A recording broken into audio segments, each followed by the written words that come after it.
Hello दोस्तों, स्वागत करते हैं आप सभी का आपके अपने यूट्यूब चैनल जैकपुर पे। आज के इस वीडियो में हम लोग क्लास 9 का हिंदी ए का सभी लेखकों का नाम ट्रिक से याद करने वाले हैं। यहाँ से एक क्वेश्चन आपका 100% आने वाला है। लेखक का नाम हर एक एग्ज़ाम में पूछा जाता है, तो ये वीडियो काफ़ी इंपॉर्टेंट होने वाला है आपके लिए। यदि आप हमारे चैनल पर पहली बार आए हो तो प्लीज़ चैनल को सब्सक्राइब कर लीजिएगा और बेल आइकन को ज़रूर से ज़रूर प्रेस कर लीजिएगा, ताकि आने वाली हर एक वीडियो का नोटिफिकेशन आपके मोबाइल पर जाता रहे। तो चलिए स्टार्ट करते हैं। देखते हैं क्या है हमारा पहला सवाल। सबसे पहले सवाल में आपसे कह रहा है कि दो बैलों की कथा पाठ का रचनाकार कौन है? प्रेमचंद, जाबिर हुसैन, महादेवी वर्मा या फिर कोई नहीं। यदि आपका जवाब है ऑप्शन नंबर ए प्रेमचंद, तो बिल्कुल सही जवाब है। दो बैलों की पाठ के रचनाकार का नाम होता है प्रेमचंद। अब जैसा कि आप लोगों ने इस पाठ को पढ़ा होगा ध्यान से, तो आप लोगों को पता ही होगा दो बैलों की कथा।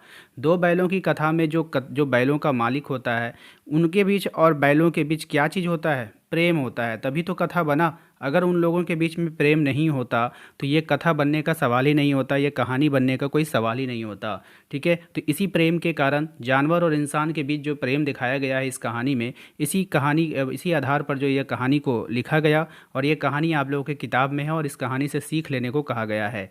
ठीक है, तो दो बैलों की जो कथा है उनमें जो लेखक जो जो उसका रचनाकार है, जो इंसान है और जो बैल है, ठीक है, इन दोनों के बीच में क्या हो रहा है बाबू? प्रेम का संबंध है। किसका संबंध है? प्रेम का। तो प्रेम से आपको प्रेमचंद याद रखना है। नेक्स्ट पार्ट है हमारा लहासा की ओर। पाठ के लेखक का नाम क्या है? आपके पास पहला ऑप्शन है राहुल सांकृत्यायन, प्रेमचंद, सी ऑप्शन है हरिशंकर प्रसाद या फिर डी ऑप्शन है महादेवी वर्मा। यदि आपका जवाब हो जा रहा है option number A Rahul Sankrityayan, तो बिल्कुल सही जवाब है आपका। लहासा की ओर पाठ के लेखक का नाम है राहुल सांकृत्यायन। यहाँ पे आप लोग याद रखना, यहाँ पे एक वर्ड इस्तेमाल किया गया है सांकृत्यायन। इससे आप ले लीजिएगा सांस्कृतिक कार्यक्रम। ठीक है, एक आपको इससे समझ में आता होगा सांस्कृतिक कार्यक्रम। तो सांस्कृतिक कार्यक्रम में क्या होता है, बहुत सारे प्रोग्राम होते हैं जिसमें हम लोग हंसने वाला प्रोग्राम भी करते हैं, यानी लहासा यानी हंसने हंसाने वाला भी आपका जो है इसमें प्रोग्राम शामिल होता है। तो इस तरह से आप इसको रिलेट कर लीजिएगा और आप यहाँ पे आसानी से आंसर कर पा रहे होंगे। नेक्स्ट देखिए क्या है, उपभोक्तावाद की संस्कृति पाठ का लेखक का नाम क्या है? तो उपभोक्तावाद की संस्कृति पाठ का लेखक का नाम बताना है। आपके पास ऑप्शन में है महादेवी वर्मा है, श्यामचरण दुबे है, हरिशंकर परसाई है, फणीश्वर नाथ रेणु है। यदि आपका जवाब है इसमें से option number B Shyamcharan Dube, तो बिल्कुल सही जवाब हो जाएगा। उपभोक्तावाद की संस्कृति के पाठ का जो लेखक है वो है श्यामचंद्र दुबे जी। ठीक है, तो भैया यहाँ पर ना उपभोक्तावाद जो होता है, उपभोक्ता का मतलब होता है ग्राहक। उपभोक्ता का मतलब क्या होता है बाबू? ग्राहक होता है। आपको याद रखना है कि ग्राहक के साथ ना जो हमारा आचरण होना चाहिए, श्याम चरण इसमें बोल रहा है, तो ग्राहक के साथ जो हमारा आचरण होना चाहिए ना, वो श्याम होना चाहिए, श्याम सलोना होना चाहिए, अच्छा आचरण होना चाहिए। ठीक है, तभी वो हमारे पास सामान लेने आएगा, वरना हमारे पास सामान लेने नहीं आएगा। तो हम लोगों को उपभोक्ता के लिए कैसा आचरण रखना चाहिए? श्याम सलोना आचरण रखना चाहिए, अच्छा आचरण रखना चाहिए। ठीक है, नेक्स्ट चलते हैं। अगला सवाल हमारा, सांवले सपनों की याद पाठ के रचनाकार कौन है? जाबिर हुसैन, माखनलाल चतुर्वेदी, श्यामचरण दुबे और है इसमें, हाँ, इनमें से कोई नहीं। यही तीन ऑप्शन में आपको बताना है कि कौन होगा इसमें। यदि आपका जवाब है option number A Jabir Hussain, तो बिल्कुल सही जवाब है। सांवले सपनों की याद के जो पाठ के रचनाकार हैं उनका नाम है जाबिर हुसैन। अब भैया इसे ट्रिक लगा लेना, सांवले सपनों की याद। तो भैया दिन में अगर सपने देखोगे तो जाकर गिरोगे। जाबिर, जा गिर, जा गिर, जाबिर से जा गिर, याद रखिएगा। जाबिर से आपको जागिर याद रखना है, जाबिर से जा गिर। दिन में सपने देखोगे, है ना, सांवले सपने, यानी खुले आँख से तुम सपने देखोगे तो जा गिरोगे। क्या करोगे? जा गिरोगे। थोड़ा मेहनत करो, सपने मत देखो। तो सांवले सपनों की याद पाठ के जो रचनाकार है, सपने ज़्यादा मत देखा करो दिन में भी, नहीं तो जा गिरोगे। जा गिर यानी जाबिर। ठीक है, याद रखना इसको। नेक्स्ट देखो क्या है, नाना साहब की पुत्री देवी मैना को भस्म कर दिया गया, इस पाठ के रचनाकार कौन है? ऑप्शन में आपके चपला देवी है, हजारी प्रसाद द्विवेदी है, श्यामचरण दुबे हैं या फिर इनमें से कोई नहीं होगा। बताइए क्या है इसका आंसर। यदि आपका जवाब है ऑप्शन नंबर ए चपला देवी, तो बिल्कुल सही जवाब है। नाना साहब की पुत्री देवी मैना को भस्म कर दिया गया, इस पाठ के जो रचनाकार हैं वो हैं चपला देवी। अब देखिए यहाँ पर जो है चपला वर्ड का इस्तेमाल किया गया है, ठीक है। चलिए इससे भी आसान ट्रिक आपको बताते हैं। यहाँ पर देखिए, यहाँ पे जितने भी नाम आपको दिखेंगे, ठीक है, ध्यान से देखिएगा। यहाँ पे कह रहा है नाना साहब की पुत्री देवी मैना। देवी इसमें भी है, देवी इसमें भी है, बाकी किसी में आपको देवी नहीं दिखेगा, ठीक है। तो यहाँ से आप ट्रिक लगा लीजिएगा। नाना साहब की पुत्री देवी मैना को भस्म कर दिया गया, इस पाठ के रचनाकार हो गए चपला देवी। पहला तो ये ट्रिक हो गया। दूसरा, अगर हम बात करेंगे, अब गाँव में देखोगे गाय जो होती है ना, गाय, तो गाय का एक होता है गोबर, ठीक है। तो गाय के गोबर से ना देखोगे चपला बनता है, ठीक है। एक तरह से चपला बनता है, जिसको और भी कुछ कहा जाता है। क्या कहा जाता है आप लोग की भाषा में कमेंट कर कर बताइएगा। जो गाय के गोबर से जो जलावन बनता है, इसको चपला कहते हैं।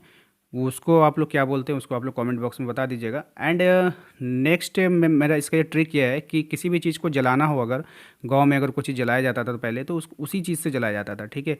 उसको पहले जलाया जाता था, उसके ऊपर कुछ रख दो, उसके बाद फिर वो जल के भस्म हो जाएगा। तो किसी भी चीज़ को अगर आपको भस्म करना है तो आपको चपला की आवश्यकता पड़ेगी, ठीक है। तो चपला से चपला देवी याद रखिएगा। दो ट्रिक हो गया आपका। अब उम्मीद है आप लोग भूलोगे बिल्कुल भी नहीं। चलते हैं अगले सवाल पे। अगला सवाल है हमारा, प्रेमचंद के फटे जूते पाठ का रचनाकार कौन है। ऑप्शन आपके पास है, प्रेमचंद होगा, राहुल सांकृत्यायन होगा, या हरिशंकर परसाई होगा, या फिर महादेवी वर्मा होगा। तो प्रेमचंद्र के फटे जूते, यदि आपका इसका जवाब है option number C Harishankar Parsai, तो बिल्कुल सही जवाब हो जाएगा। हरिशंकर परसाई इसका लेखक का नाम है। अब देखिए यहाँ पर एक वर्ड इस्तेमाल किया गया है परसाई। तो भैया प्रेमचंद के जूते तो फट गए, प्रेमचंद के जूते तो फट गए, पर वो सीता नहीं है, सिलवाता नहीं है। पर साई साई साई साई से सिलवाना, पर वो सीता नहीं है ना सिलवाता है। प्रेमचंद के जूते तो फट गए हैं भाई, लेकिन वह ना सीता है ना ही सिलवाता है। तो आप लोग यहाँ से ये ट्रिक लगा लेना और आपको याद हो जाएगा, ठीक है। देखिए यदि आपने अभी तक हमारे चैनल को सब्सक्राइब तो किए नहीं होंगे, ठीक है, आप लोग वीडियोस देखते हो, ठीक है, दो काम आप लोग नहीं करते हो। एक तो लाइक नहीं करते हो, दूसरा सब्सक्राइब नहीं करते हो। सब्सक्राइब क्यों नहीं करते हो, हमें ये बताइए। आप सब्सक्राइब इसलिए नहीं कर रहे हो, जब आप ये वीडियो देख रहे हो आपको तो अच्छा लग रहा है तभी तो देख रहे हो, यहाँ तक देख रहे हो, नहीं तो आप तो छोड़ के चले जाते। तो प्लीज़ इसको सब्सक्राइब कर लीजिएगा। सब्सक्राइब से ये होता है कि जब हम आपका नेक्स्ट वीडियो बनाएंगे तो मोबाइल पर नोटिफिकेशन जाएगा, तब आप लोग उसको देख पाओगे। वरना आप इसी तरह बैठे रहोगे, आपका एग्ज़ाम ख़त्म हो जाएगा, एग्ज़ाम की तैयारी भी नहीं कर पाओगे। तो प्लीज़ आप लोग सब्सक्राइब करके बेल आइकन को दबा लीजिएगा, ताकि आने वाली हर एक वीडियो का नोटिफिकेशन आपके मोबाइल पर जाए, ठीक है। चलिए भाई, अगला सवाल क्या है, मेरे बचपन के दिन पाठ के रचनाकार कौन है। महादेवी वर्मा, प्रेमचंद, जाबिर हुसैन, हरिशंकर परसाई। यदि आपका जवाब है महादेवी वर्मा, तो बिल्कुल सही जवाब हो जाएगा। मेरे बचपन के दिन पाठ के जो रचनाकार हैं महादेवी वर्मा है।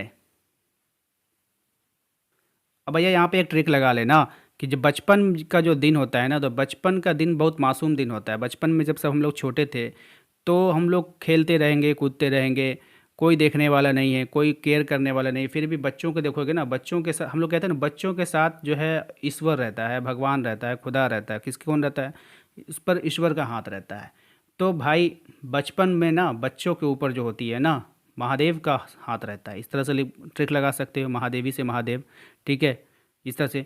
या नहीं तो आप कह सकते हो बचपन में बच्चों के, बचपन में जो क्या होता है, बचपन में हर बच्चों पर जो है देवी का ये होता है। तो इस तरह से आप लोग जो है यहाँ पे ट्रिक लगा लेना, आपको याद हो जाएगा। नेक्स्ट क्या है, एक कुत्ता और एक मैना पाठ का रचनाकार कौन है। आंसर कीजिए। यदि आपका जवाब है option number B Hazari Prasad Dwivedi, तो बिल्कुल सही जवाब है। एक कुत्ता और एक मैना पाठ का रचनाकार कौन है, हजारी प्रसाद द्विवेदी, ठीक है। अब यहाँ पर एक ट्रिक लगा लेना, आपको एक कुत्ता खरीदना है और एक मैना खरीदना है, तो आपको 1,000 रुपया लगेगा भाई। कितना रुपया लगेगा, 1,000 रुपया लगेगा। 1,000 रुपया दो और एक कुत्ता और एक मैना ले जाओ। 1,000 रुपया दो और एक कुत्ता और एक मैना ले जाओ, तो भैया 1,000 से हजारी याद रखना। नेक्स्ट, शाखिया कवि के रचनाकार कौन है। कबीर होगा, रसखान होगा, सुमित्रानंद पंत होगा, या माखनलाल चतुर्वेदी होगा। यदि आपका जवाब है ऑप्शन नंबर ए कबीर, बिल्कुल सही जवाब हो जाएगा। तो भैया साखिया से सखिया याद रखिएगा, सखिया, साखिया से सखियाँ। ये सखियाँ जो होती है ना, लड़कियों की जो सखियाँ होती है, इनके बीच कभी भी बैर नहीं होता है। ये लोग काफ़ी एकदम क्लोजली फ्रेंड होती है। ये लोग जल्दी लड़ती झगड़ती नहीं है हम लड़कों की तरह, ठीक है। तो इन लोगों की, लड़कियों की जो दोस्ती होती है वो काफ़ी अच्छी होती है। सखियों की जो दोस्ती होती है अच्छी होती है, उनके बीच में कभी बैर नहीं होता है। बैर का मतलब होता है दुश्मनी, ठीक है। तो कभी बैर नहीं होगा। बैर से बैर से वीर यानी कबीर याद रखिएगा आप लोग। नेक्स्ट आते हैं क्वेश्चन नंबर 10 पे। सवैया कविता के रचनाकार कौन है? रसखान, माखनलाल चतुर्वेदी, राजेश जोशी, इनमें से कोई नहीं। सही जवाब यदि है आप लोगों का इनमें से ए, ऑप्शन नंबर ए रसखान, तो बिल्कुल सही जवाब है। तो भैया सवैया से सवई याद रखना, सवैया से सवई। सवई क्या होता है कि आप लोग देखोगे सवई एक तरह से जैसे कि गोल ऐसा होता है, उसको दूध वगैरह में डालकर खाया जाता है, ठीक है, और उसमें हम लोग चीनी इस्तेमाल करते हैं, ठीक है, चीनी इस्तेमाल करते हैं। तो सवैया कविता। अब रस, रस जब भी वर्ड आपका आएगा तो रस रसगुल्ला में रहता है। रस कहाँ रहता है? रसगुल्ले में रहता है। तो रसगुल्ला में जो रस रहता है वो किस चीज़ से बनता है? चीनी से ही तो बनता है, मीठा होता है, ठीक है। तो आप लोगों को याद आ जाएगा, ठीक है। सवाई से, सवाई में क्या डालते हो? चीनी, चीनी से क्या हो जाएगा? रस, रस से रसखान, ठीक है, याद रखना। नेक्स्ट क्या है? कैदी और कोकिला कविता के रचनाकार कौन है? कोकिला, माखनलाल चतुर्वेदी, केदारनाथ अग्रवाल, या फिर भैया इनमें से कोई नहीं। देखिए भाई, अभी तक आप लोगों ने सब्सक्राइब नहीं किया तो please please please please subscribe कर लीजिएगा, बेल आइकन को प्रेस कर लीजिएगा, और वीडियो लाइक नहीं किया तो लाइक कर देना, ठीक है। देखो बताइए क्या हो जाएगा इसका आंसर। यदि आपका आंसर इसमें से option number B Makhanlal Chaturvedi, तो कैदी और कोकिला के जो रचनाकार हैं माखनलाल चतुर्वेदी हैं, ठीक है। अब यहाँ पे देखिए, आपने एक कहावत सुनी होगी कृष्ण जी के बारे में। वो क्या करते थे? मक्खन चुरा कर खाया करते थे। तो जब वो मक्खन चुरा के खाया करते थे, उनकी जो माता थी तो वो क्या करती थी? उनको पैरों में रस्सियाँ बांध दिया करती थी कि अब तुम कहीं नहीं जाओगे, ठीक है, बहुत माखन चुराते हो। तो इस तरह से उनको पकड़ कर उनको बंद करके रखा जाता था। लोगों के कंप्लेन के कारण, उस आस पड़ोस के जो थे उनके, तो वो आके कंप्लेन करते थे कि तुम्हारा बेटा जो है माखन चुरा के खा जाता है, ठीक है। तो इस तरह से आप लोग जाके कैदी, उनको क्या कर दिया गया? कैदी बना लिया गया भैया। किस काम से? माखन, ठीक है, माखन चोरी के कारण। चलिए नेक्स्ट देखिए हमारा क्या है। मेघ आए कविता के रचनाकार कौन है? ऑप्शन आपके पास है सर्वेश्वर दयाल सक्सेना, केदारनाथ अग्रवाल, माखनलाल चतुर्वेदी, या फिर इनमें से कोई नहीं। मेघ आए कविता के जो रचनाकार हैं वो हो जाएगा सर्वेश्वर दयाल सक्सेना। क्या हो जाएगा? सर्वेश्वर दयाल सक्सेना। तो भैया यहाँ पे ट्रिक लगा लेना कि मेघ आए, मेघ आएगा तो वर्षा करेगी, और ये सब मेघ का आना, वर्षा का आना किसके हाथ में? भैया ईश्वर के हाथ में है। किसके हाथ में है? ईश्वर के हाथ में। हमारे हाथ में नहीं है, आपके हाथ में नहीं है, ठीक है। किसके हाथ में है? ईश्वर के हाथ में। तो भैया ईश्वर से सर्वेश्वर याद हो जाएगा, आपको याद रखिएगा। नेक्स्ट, बच्चे काम पे जा रहे हैं कविता के रचनाकार कौन है? राजेश जोशी, चंद्रकांत, सुमित्रानंद पंत, या इनमें से कोई नहीं। बच्चे काम पे जा रहे हैं, बच्चे काम पे जा रहे हैं, इनमें से इनका जो रचनाकार है बताना है आपको। कौन होगा इसका सही लेखक का नाम आपको बताना है, ठीक है। यदि आपका जवाब है option number A Rajesh Joshi, तो बिल्कुल सही जवाब है। बच्चे काम पे जा रहे हैं। देखिए बच्चे जब काम पे जाते हैं तो बच्चों में एक चीज़ देखिएगा, बच्चों को आप कोई भी काम दे दो, 5 रुपये में वो आपका सारा काम कर देंगे, 2 रुपये में आपका बहुत सारा काम कर देंगे। तो बच्चों में एक जोश होता है। क्या होता है? जोश होता है। वही नहीं देखेंगे। हाँ, अब बच्चों के गार्जियन, आप जिस बच्चे से कोई काम करा लो, ठीक है, अब वो तो कर देगा, ठीक है, लेकिन उसका गार्जियन अगर देखेगा, उसका पेरेंट्स देखेगा कि अरे वाह मेरे बच्चे से ये काम करे, वो बहुत गुस्सा हो जाएगा, फिर अपने बच्चे को उठा के लेके चला जाएगा। चलो, अपने घर का काम करता नहीं, दूसरे के घर का काम करते फिरता है। तो ये सब चीज़ होता रहता है, ठीक है। तो बच्चों में ना क्या होता है? एक तरह का जोश होता है, ठीक है। तो बच्चे काम करने से पीछे नहीं हटते हैं। आप बच्चों से भारी से भारी काम करवा लो, ठीक है, 10 बच्चों को लगा दो, आप देखोगे ना कि बहुत बड़ा काम को भी निपटा देंगे वो खेल खेल में, और आपको पता भी नहीं चलेगा। तो ये चीज़ होता है। तो बच्चों के काम पर ना जोश होता है। तो जोश से जोशी याद रखिएगा, आपको याद आ जाएगा। नेक्स्ट देखते हैं क्या है भैया। इस जल प्रलय पाठ के रचनाकार कौन है? सुमित्रानंद पंत, माखनलाल चतुर्वेदी, श्यामचंद दुबे, फणीश्वरनाथ रेणु।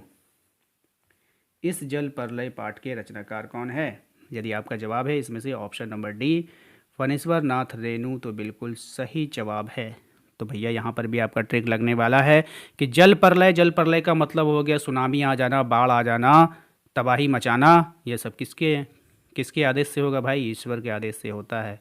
हम लोग अगर अच्छे से रहेंगे तो ऐसा नहीं है। हम लोग अगर उनको नाराज़ करेंगे, उनको गुस्सा दिलाएंगे, तो फिर क्या आएगा? प्रलय आएगा, ठीक है।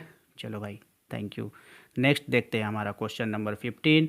माटी वाली पाठ के रचनाकार कौन है? भैया ये लास्ट है, ठीक है, लास्ट है। इतने अच्छे से हमने आपको ट्रिक से बताया, और फिर आप इसको देखोगे और एग्जिट हो जाओगे वीडियो से, पता है। आप लोग फिर भी लाइक नहीं करोगे ना सब्सक्राइब करोगे। तो please please please like subscribe. आप सब्सक्राइब भी कर लोगे ना तो वो सब बेकार हो जाता है। क्यों बेकार हो जाता है? आप लोग बेल आइकन जो घंटी वाला ऐसे दबाओगे ना, तो घंटी देखोगे बंद ही रहता है, उसको घंटी को हटाना होगा। जैसे घंटी है ना, ऐसे घंटी का आइकन होगा तो वहाँ पर से कटिंग रहता है। अगर घंटी में कटिंग लगा हुआ है तो आपको नोटिफिकेशन नहीं जाएगा। अगर घंटी से ये वाला कटिंग हट गया तब आपके पास नोटिफिकेशन जाएगा। तो ध्यान से बेल आइकन को दबाया कीजिए, ठीक है। चलिए फिर माटी वाली पाठ के रचनाकार कौन है? जगदीश चंद्र माथुर, विद्यासागर नौटियाल, फणीश्वर नाथ रेणु, इनमें से कोई नहीं। यदि आपका जवाब है इसमें से option number B Vidyasagar Nautiyal, तो बिल्कुल सही जवाब हो जाएगा। अब देखो यहाँ पर एक अच्छा सा ट्रिक आप लोग समझ लो, बढ़िया सा समझ लो। यहाँ पे बात कर रहा है माटी वाली का। किसका कर रहा है? माटी वाली का। माटी वाली से मतलब आप समझ गए कि ये महिला की बात कर रहा है। किसकी बात कर रहा है बाबू? महिला की बात कर रहा है। और महिला को यदि विद्या आप दे दो, यानी उसको एजुकेशन दे दो, विद्या दे दो, तो वो फिर किसी के आगे क्या करेगी? झुकेगी नहीं। ठीक है, किसी के आगे झुकने वाली नहीं है भाई, माटी वाली। ठीक है, तो माटी वाली है भलो, ठीक है, लेकिन ये आपका जो है महिला है, और महिला को क्या देना चाहिए? हमें विद्या देना चाहिए, ताकि उसको कोई काम ना करना पड़े। ठीक है, माटी वाली से आपको समझ में आ रहा है ना? माटी वाली यानी कुछ काम कर रही है, वो मिट्टी का कुछ काम करने वाली होगी, या मिट्टी के बर्तन बनाने वाली होगी, या कुछ भी होगी। ठीक है, तो माटी वाली आप ऐसे याद कर लेना। ठीक है, ये ट्रिक है, पाठ में हम नहीं जा रहे हैं कि पाठ में क्या है। तो माटी वाली को अगर हम लोग विद्या दे दें, विद्या दे दें, विद्या दे दें, तो वो क्या करेगी? जो है उभर जाएगी। ठीक है ना? चलो भाई, नेक्स्ट यहाँ पे आप लोग जो है बस यही कंप्लीट हो गया, बाकी इंपॉर्टेंट है।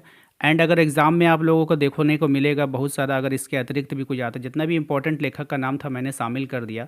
इसके अलावा अगर कुछ भी आता है तो आप लोग ऑप्शन से छांट लेना। जैसे कि आप 4 ऑप्शन दिया है, तो आप लोगों को पता है कि ये किसका है, आपने याद किया है, ये पता है किसका है, याद किया है, ये किसका है, तो उसे आंसर ले लीजिएगा। तो 2-3 ऑप्शन आपको छांटना होगा। ठीक है, ऐसा अगर होता है, ऐसे रेयर है, ऐसा होगा नहीं।